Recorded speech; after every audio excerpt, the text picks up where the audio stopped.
Hello friends, ભાવદર્શન વિદ્યાલયની education app પર આપ વિદ્યાર્થી મિત્રોનું સ્વાગત છે. આજે આપણે ગણિતની અંદર ધોરણ 6 ગણિતમાં ચેપ્ટર 4 ભૂમિતિના ખ્યાલો ભણવાના છે.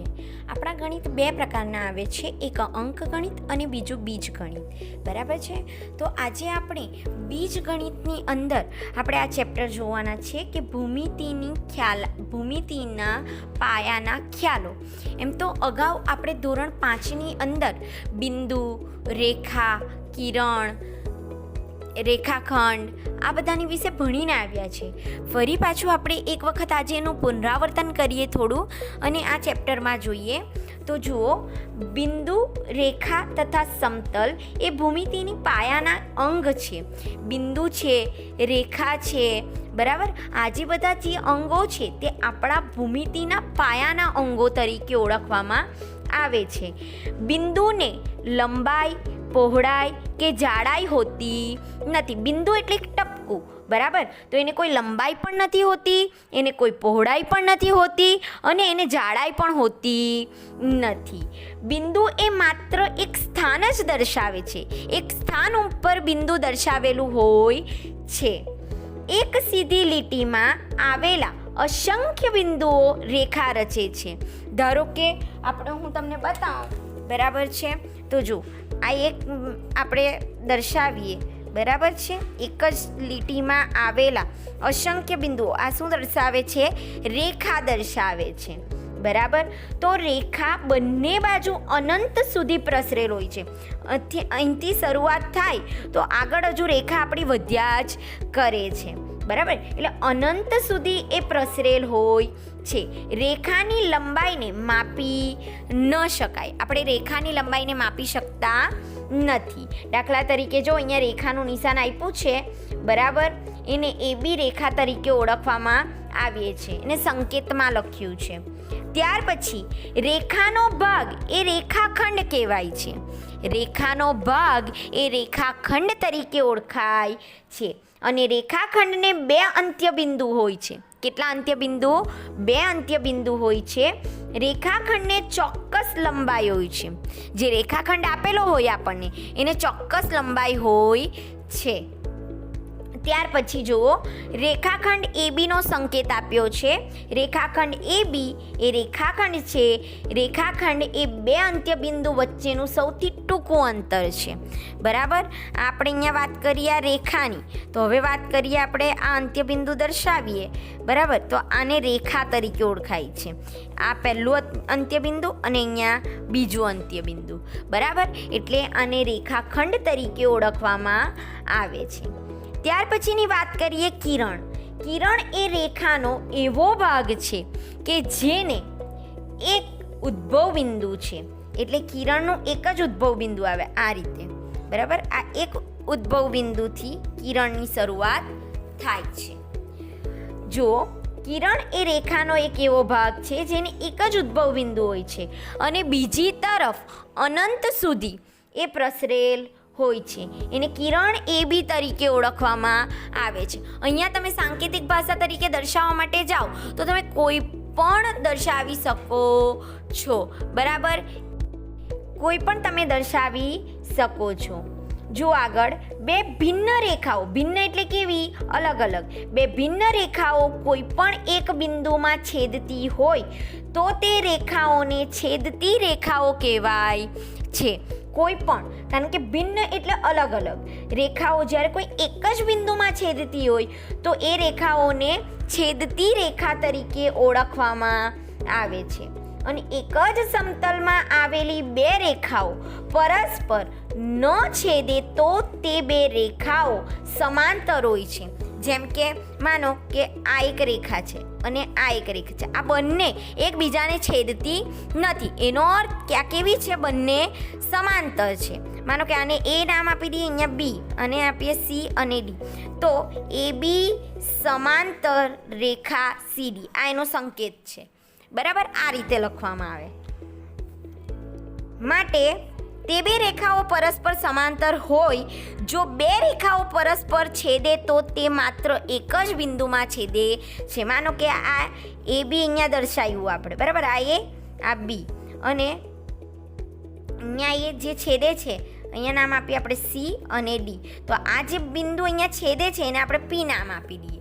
બરાબર, તો આને એકબીજે સાથે છેદતી રેખા તરીકે ઓળખવામાં આવે છે.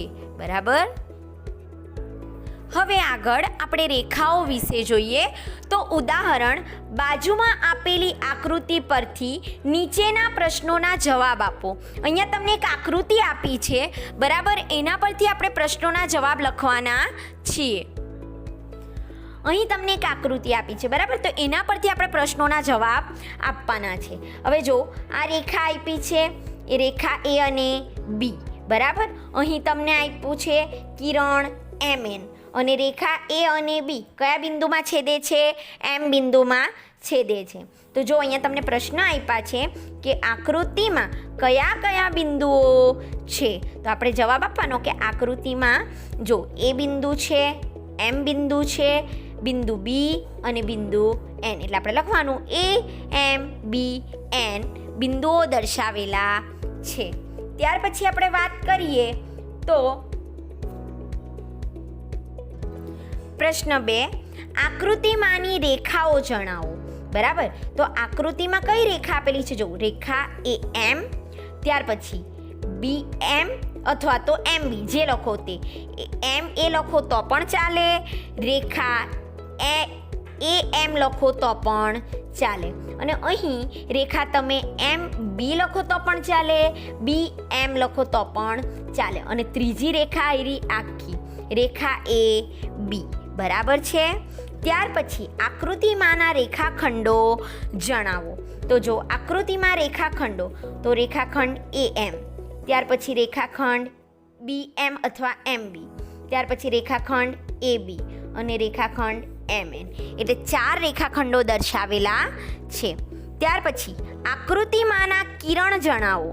આકૃતિમાંના કિરણ જણાવવાના છે. તો જો કિરણ MA, કિરણ MB, કિરણ AB, કિરણ MN. બરાબર, આટલા કિરણો આપણે દર્શાવી શકીએ છીએ. ત્યાર પછી આકૃતિમાં કયા કિરણો ક્યાં છેદે છે? તો જો આકૃતિમાં કિરણ MA અને કિરણ MN, જો MA અને MN આ કયા બિંદુમાં છેદે છે? તો કે M બિંદુમાં છેદે છે. કયા બિંદુમાં છેદે છે? M બિંદુમાં છેદે છે. હવે બીજું ઉદાહરણ જુઓ. ઉદાહરણ, નીચેની વિગત દર્શાવતી કાચી આકૃતિ દોરો. તો જો રેખા AB અને રેખા CD પરસ્પર O બિંદુમાં છેદે છે. રેખા AB અને રેખા CD બંને પરસ્પર O બિંદુમાં છેદે છે, તો બંનેને છેદતી રેખા દોરો. અહીંયા મેં આ રીતે ક્રોસ દોરીશ, તમારે આ રીતે દોરવી હોય તો પણ ચાલે. બરાબર, અથવા તો તમારે આ રીતે દોરવી હોય તો પણ ચાલે. તમારે જે રીતે દોરવી હોય તે રીતે તમે દોરી શકો છો, પણ બંને એકબીજાને છેદવી જોઈએ. બીજું, એના પર આપણે બિંદુ દર્શાવી દીધું, AB રેખા CD રેખા અને વચ્ચે O બિંદુમાં છેદે છે. બીજું, રેખા L પર બિંદુ M અને N છે પણ બિંદુ નથી. જો આ રેખા દોરી છે, રેખા L, બરાબર, એના પર બિંદુ M અને N દર્શાવી દીધા, પણ એક બિંદુ એના પર નથી દર્શાવ્યું. તે કયું? બહારના ભાગમાં છે. એનો અર્થ કે એ બિંદુ કયું? બિંદુ P દર્શાવ્યું છે. બરાબર, એટલે કે બરાબર M અને N બંને કઈ રેખા L પર દર્શાવ્યા છે, પણ P બિંદુ નથી દર્શાવ્યું. એનો અર્થ કે બહારના ભાગમાં દર્શાવેલું છે. બરાબર, ચાલો સ્વાધ્યાય 14.1 અહીંયા તમને આકૃતિ આપેલી છે. એ આકૃતિ પરથી આપણે પ્રશ્નોના જવાબ લખવાના છે. બરાબર, જુઓ અહીંયા તમને પ્રશ્નોના જવાબ આપ્યા છે કે આકૃતિમાં કઈ રેખાઓ છે. બરાબર, આકૃતિમાં કઈ રેખાઓ છે? તો જુઓ આકૃતિમાં કઈ રેખાઓ છે આપણને એવું પૂછ્યું છે. તો જો આ રેખા દર્શાવેલી છે, બરાબર, એટલે રેખા OD, રેખા OC અને રેખા CD 3 રેખાઓ દર્શાવેલી છે. બરાબર, અહીંયા આપણે લખી દેવાનું આકૃતિમાં રેખાઓ રેખા સીડી, રેખા ઓસી અને રેખા ઓડી દર્શાવેલી છે. હવે આગળનો પ્રશ્ન જો, આકૃતિમાં કયા કિરણો છે? આકૃતિમાં કયા કિરણો છે? તો જુઓ અહીંયા કિરણ OB, કિરણ OA, કિરણ OC, કિરણ OD અને કિરણ CD આટલા કિરણો દર્શાવેલા છે. અહીં આપણે જવાબમાં દર્શાવીએ આકૃતિમાં કિરણો, કિરણ OB, કિરણ OD, કિરણ OC, કિરણ OA, કિરણ DC, કિરણ CD દર્શાવેલા છે. ત્યારબાદ આકૃતિમાં કયા રેખાખંડો છે? હવે આપણે જોઈએ.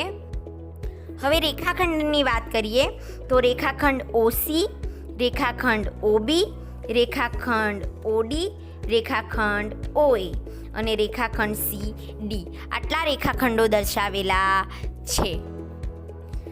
હવે આકૃતિમાં અહીંયા લખીએ આકૃતિમાં રેખાખંડો રેખાખંડ OD, રેખાખંડ OB, રેખાખંડ OC અને રેખાખંડ OA અને રેખાખંડ CD દર્શાવેલ છે. બરાબર. આગળનો પ્રશ્ન જોઈએ. પ્રશ્ન 2, આકૃતિનો ઉપયોગ કરીને નીચેના પ્રશ્નોના જવાબ આપો. જો અહીંયા આકૃતિ તમને આપેલી છે, રેખા AB, રેખા MR P બિંદુમાં છેદે છે. બરાબર. તો અહીં પહેલો પ્રશ્ન છે કે બિંદુ P એ કયા કિરણ ઉપરનું બિંદુ છે? આ P બિંદુ બરાબર એ કયા કિરણ ઉપરનું બિંદુ છે?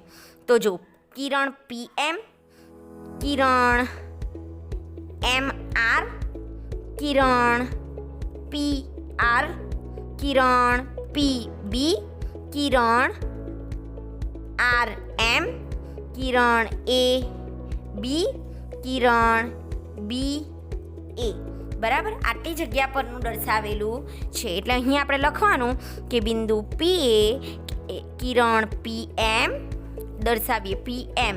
તો જો આ PM, ત્યાર પછી કિરણ MR, તો કિરણ MR આખું બિંદુ છે બરાબર, આખી રેખા છે. કિરણ PR, કિરણ PR, ત્યાર પછી કિરણ PA, ત્યાર પછી કિરણ PB, ત્યાર પછી કિરણ RM, ત્યાર પછી કિરણ BA, ત્યાર પછી કિરણ AB બરાબર આ રીતે દર્શાવેલું હોય છે.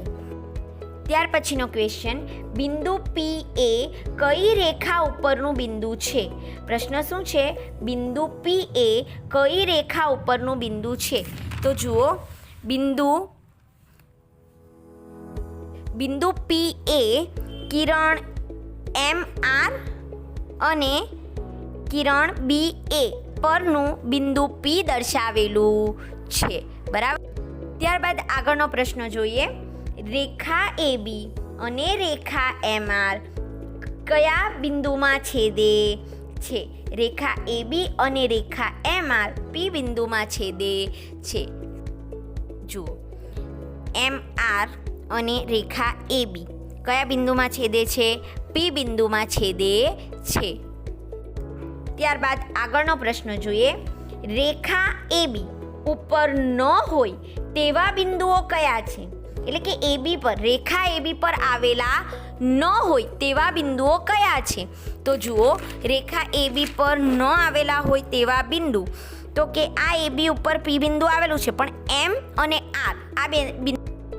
આગળનો પ્રશ્ન, રેખા MR ઉપર ન હોય તેવા બિંદુઓ કયા છે? હવે આપણે રેખા MR જોવાની છે બરાબર. તો એના ઉપર ન આવેલા એવા બિંદુ કયા છે? તો કે રેખા A અને B, બિંદુ A અને B બરાબર. ઓલ્ટરનેટ જોવાનું છે આપણે. તો એની અંદર રેખા AB પર M અને N બિંદુ નથી, તેમ MR પર A અને B બિંદુ નથી. આગળનો પ્રશ્ન જોઈએ. રેખા AB અને હવે આગળનો પ્રશ્ન જોઈએ આપણે. તો કે રેખા AB અને રેખા MR બંને ઉપર હોય તેવું બિંદુ કયું છે? બરાબર છે. ચલો જુઓ, આપણો પ્રશ્ન આપણને પૂછ્યો છે કે રેખા AB અને રેખા MN પર કયું બિંદુ દર્શાવ્યું છે? તો જો આ રેખા AB અને આ છે રેખા MR. તો એના પર આપણને કયું બિંદુ જોવા મળે છે? બિંદુ P. માટે આપણે અહીં જવાબ લખવાનો કે રેખા AB અને રેખા MR બંને ઉપર હોય તેવું બિંદુ P છે. બરાબર, આ રીતે આકૃતિ પરથી આપણે પ્રશ્નોના જવાબ લખવાના છે. અહીં તમને એક બીજો પ્રશ્ન આપ્યો છે કે નીચેની આકૃતિ પરથી માંગેલા પ્રશ્નોના જવાબ લખો. તો જો તમને અહીં રેખા આપી છે એ રેખા ઉપર બિંદુ A, બિંદુ C, બિંદુ P, બિંદુ D અને બિંદુ B દર્શાવેલું છે. બરાબર, તો જો પહેલો પ્રશ્ન છે કે રેખા AB ઉપર બીજા કયા બિંદુઓ છે. તો જો રેખા AB એની વચ્ચે કયા બિંદુઓ છે તો કે C, P અને D. એટલે લખવાનું રેખા AB પર બિંદુ C, P, D બિંદુઓ દર્શાવેલા છે. આગળનો પ્રશ્ન જોઈએ, રેખા AD ઉપર કયા બિંદુઓ છે. તો જો A થી D ઉપર તો આ કયા બે બિંદુ દર્શાવ્યા CP. એટલે લખવાનું રેખાખંડ AD ઉપર A, C, P અને D બિંદુઓ દર્શાવેલા છે. આગળનો પ્રશ્ન જોઈએ, કિરણ PC ઉપર બીજું કયું બિંદુ છે. તો જો આ PC, બરાબર, કિરણ PC ઉપર બીજું કયું બિંદુ દર્શાવેલું છે એ બિંદુ. એટલે આપણે જવાબમાં લખવાનું કિરણ PC ઉપર બિંદુ A દર્શાવેલું છે. ત્યારબાદ કિરણ CP ઉપર બીજા કયા બિંદુઓ છે તો CP. આ કિરણ CP ઉપર બીજા કયા D અને B બિંદુ દર્શાવેલા છે. તો આપણે લખવાનું કિરણ CP ઉપર બીજા D અને B બિંદુ આવેલા છે. ત્યાર પછીનો પ્રશ્ન છે, રેખાખંડ BC ઉપર બીજા કયા બિંદુઓ છે. તો રેખાખંડ BC ઉપર D અને P બિંદુ છે. તો આપણે લખવાનું રેખાખંડ PC ઉપર બીજા P અને D બિંદુઓ આવેલા છે. ત્યારબાદ રેખાખંડ AD ના અંત્ય બિંદુઓ કયા છે. AD, રેખાખંડ AD ના અંત્ય બિંદુ તો A અને D જ આવવાના. એટલે આપણે લખવાનું રેખાખંડ AD ના અંત્ય બિંદુઓ A અને D છે. ત્યારબાદ કિરણ PB નું ઉદ્ભવ બિંદુ કયું છે. કિરણ PB એનું ઉદ્ભવ બિંદુ કયું કહેવાશે P, કારણ કે P થી શરૂઆત થાય છે. એટલા માટે લખવાનું કિરણ PB નું ઉદ્ભવ બિંદુ P છે. ત્યારબાદ કિરણ CD નું વિરુદ્ધ કિરણ કયું છે. જો કિરણ CD, બરાબર, અહીંથી જાય એનું વિરુદ્ધ કિરણ કયું કહેવાશે કિરણ CA. બરાબર, આમ જવાનું. આપણે જમણી બાજુ જઈએ છીએ તો આ બાજુ ડાબી બાજુ જવાનું. એટલે CD કિરણ એ જમણી બાજુ જાય છે તો ડાબી બાજુ કિરણ કયું જશે CA. એટલા માટે લખવાનું કિરણ CA. બરાબર, ત્યાર પછી કિરણ PD ને સમાન કિરણ કયું છે. તો જો કિરણ PD એને સમાન કિરણ બીજું કયું છે PB. એટલે લખવાનું કિરણ PD ને સમાન કિરણ PB છે. ત્યાર પછીનો સવાલ, રેખા AB અને રેખા CD સમાન રેખાઓ છે. જો રેખા AB અને રેખા CD, હા, તો બંને કેવી રેખાઓ છે સમાન છે. એટલા માટે આપણે આન્સર લખવાનો હા, રેખા AB અને રેખા CD સમાન રેખાઓ છે. આગળનો પ્રશ્ન છે, કિરણ CD અને કિરણ DB સમાન કિરણો છે. જો CD અને DB તો આ બંને સમાન કિરણો નથી. બરાબર, એટલે જવાબ લખવાનું કે ના, કિરણ CD અને કિરણ DB સમાન કિરણો નથી. આગળનો પ્રશ્ન, કિરણ PC અને કિરણ PA એ ભિન્ન કિરણો છે. ભિન્ન એટલે અલગ અલગ. તો જો કિરણ PC અને કિરણ PA તો આ તો એક જ રેખાના કિરણો થયા. એટલા માટે આ ભિન્ન કિરણો કહેવાતા નથી. એટલે લખવાનું ના, કિરણ PC અને કિરણ PA એ ભિન્ન કિરણો નથી. બરાબર, આ વિડીયોમાં આજે આપણે આટલું જોવાનું છે. આ દરેક વસ્તુ તમારે નોટબુકમાં ઉતારવાની છે. બરાબર, ઓકે, થેન્ક યુ.